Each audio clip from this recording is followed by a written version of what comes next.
So here are 3 reasons that you probably keep having autism meltdowns. All that plus more is coming up.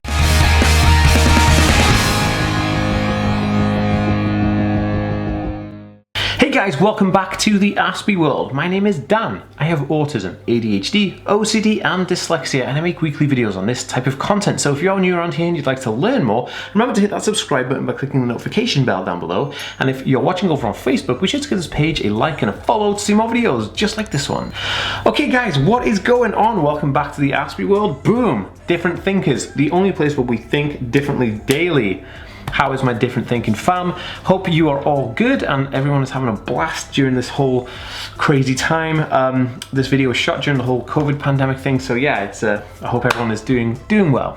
Okay, so I wanted to do a video all about autism meltdowns and some of the things, the triggers, why they happen, and some of the things that we could help learn to overcome those. And so basically I've written down like 3 things that are probably the reasons why you have autism meltdowns, and basically it's 3 reasons why you have autism meltdowns, but also 3 things you can do to help overcome and almost stop them before they happen, which is kind of a cool, crazy concept. But before we get into that, guys, I just want to let you know I have a free PDF download book called 7 Autism Life Hacks that you can use to help improve your life, whether you're on the spectrum or you're advocating for somebody who is on the spectrum. So please go to the card above here, the description down below, and on the end slate of this video to get your own copy of that PDF. That'll be super awesome. Okay, so I'm going to break down all of these 3 type of main issues slash kind of hacks and tips that I'm going to share with you today because I love you. And if you guys want to reach out to me and say anything, I love talking to you guys over on Twitter and Instagram. So if you want to go and give me a big follow, a big squishy hug follow, you can go and do that right now. I read and respond to every DM, comment, tweet, and message. So yeah, it'll be really awesome to speak to every single one of you guys. I love you. Okay, so the first one here is ignoring the triggers. So, many autism meltdowns come from external triggers, like if you're visiting a shopping mall or a supermarket, or if you are, going somewhere like the dentist, or a known trigger that is going to potentially trigger you, but you don't do any prep work. Like if I was going to go to a supermarket, I know that it overwhelms me, and the noise is probably the biggest impact, because the noise and the noise mixed in with the people and the smells kind of sends me right over the edge and can cause an autism meltdown. So when I go to the store, I always have my AirPods with me because these are noise cancelling. I just pop them in and I'm like, boom, I can go around the store, I can listen to an audiobook or a podcast, and everything is okay. Because if I do get those smells, or if I do have all of those, the rush of people coming past me, I'm kind of centering myself because I'm blocking out the third one, which is kind of like, to me, it's my third one. If I get like 3 strikes, it's like boom, So if you ignore the triggers, you are probably going to potentially cause a meltdown to happen. But if you are aware of the triggers and you can do something about it, and you know that you can avoid this place or avoid that place or avoid this thing or do this, then you will be better and equipped for dealing with those situations. So sometimes there's 2 options really. You can either ignore that situation, so don't go to the shopping mall because you know that the trigger is going to happen, or you can prepare yourself before going there and make sure that you can actually go there and execute it in perfect precision, because you know, like me with my headphones, what works for you and what doesn't. That is the key to successful trips, days outs, whatever. Knowing your triggers and actively doing something to help reduce them or even just stop them happening. Okay, so number 2. This is probably one of the more interesting ones, but it's definitely a reason why people actually have autism meltdowns. It's because they never set up a buddy system.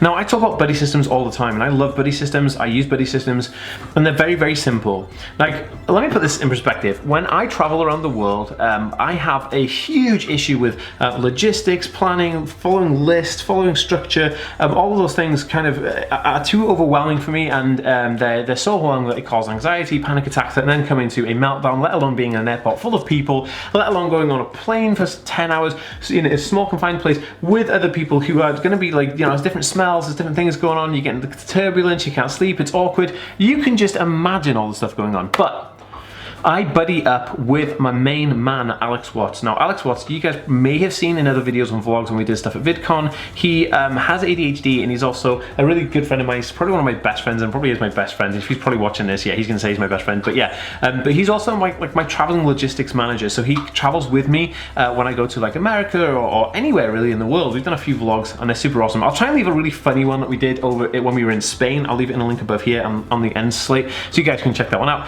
But having Alex with me is the buddy system, and what this means is that if I am having issues, I have someone there to call, someone to alert. I can alert them and say, hey, look, something's going to happen. I'm potentially going to have a meltdown. He can pull me aside. He can fix the issues. He's bridging the gap between the things that I need to happen and me. You know, and in the middle there is the stuff that's going wrong, right? So he can help me bridge that gap, and it's a buddying system or buddying up. So usually people don't have a buddy system and they don't buddy up, which is a huge potential loss there, because when you buddy up, you have someone that you can rely on, someone that you can call or alert when you need it. So like if you're having a rough time and you're at home or you're in college in your dorms, whatever, but you have a buddy and a buddy system set up, you can just pick up the phone and be like, yo Max or whatever, I need some help, you know, I'm gonna be doing this and I'm having a meltdown and blah blah blah. And it's cool, your buddy is there, they're gonna be there in a jiffy, helping you out, getting you out of like tough times, rough times, and helping you reduce autism meltdowns. That is what a buddy system is,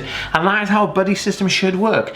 I absolutely love buddy systems. If you don't have a buddy system set up, then make sure to implement one. Now, if you're a parent watching this and your kid is too young to kind of set up their own buddy system, you can attend different groups and bring it up in a PTA meeting. The school will actually help buddy up another kid with a kid of maybe more support needs to try and make sure that there's a buddy around for them. And I remember when I first started high school, the Christian Association within the school set up a buddy system with me. Like, you know, the young Christian people were really nice, and so that helped a ton. So maybe just check that out, think about that.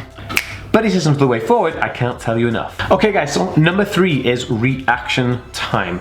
Now, one of the most important things is reaction time, right? So during a meltdown and after a meltdown can be so overwhelming and so draining that what you do straight afterwards can really determine how long that you are gonna feel the effect of the meltdown. Now, you guys know exactly what I'm talking about. If you've had a meltdown that has lasted, you know, a good hour, and then you felt the repercussions that for like 3 or 4 days straight, give this video a thumbs up. I've been there, I've done it. I can think back to one of the craziest ones I had, where I had a huge meltdown when I was working in an office, and then that meltdown lasted a week.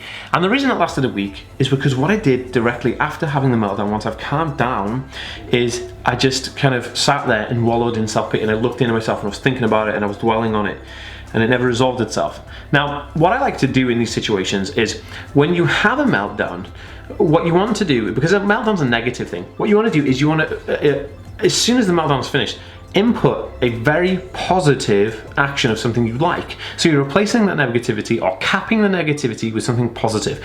Now, for you, this could be gaming. For me, it was like skateboarding, reading books on SEO, doing chemistry work. You know, those kind of things were my kind of like go-tos. So when I'm having a meltdown, straight after meltdown, I kind of have a glass of water, and then I quickly move into a different situation, of a happy situation or a positive situation, to remove the negativity, input the positivity, and then work on building myself. Because when you instantly get rid of that negativity and put the positivity back in, you then lift up your mental state of thinking like, oh my god, something crazy just happened, to something, okay, something bad happened, but now I'm in a good place and I'm going to move forward with it and everything's going to be fine. So guys, if you think this video could help somebody, please share it on Facebook and Twitter. If you enjoyed it, please give it a thumbs up, subscribe if you haven't, and I'll see you in the next one, guys. Peace out.